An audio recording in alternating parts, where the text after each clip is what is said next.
What's the evidence that shirk is one of the things which nullify a person's Iman? The author says, إِنَّ اللَّهَ لَا يَغْفِرُ أَن يُشْرَكَ بِهِ وَيَغْفِرُ مَا دُونَ ذَلِكَ لِمَن يَشَاءُ.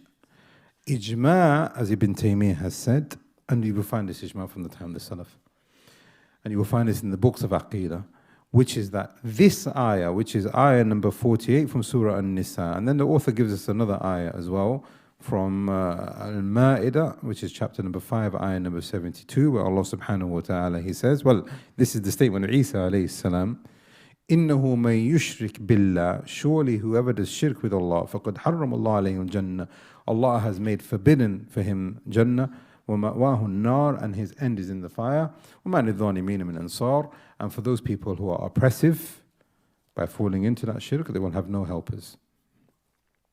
With this, the ulama, especially the first ayah, because Allah subhanahu wa ta'ala says, Allah will not forgive shirk.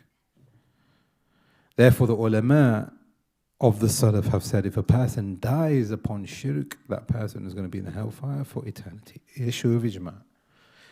Where is the dalil? The dalil is in this here, because Allah subhanahu wa ta'ala, He then says, وَيَغْفِرُ مَا دُونَ ذَلِكَ لِمَن يَشَاءُ. Anything which is lesser than shirk, irrespective of how sinful that person was, but he had Tawheed, that person now has the ability to now enter into Jannah, either outright, because Allah forgives him, or eventually.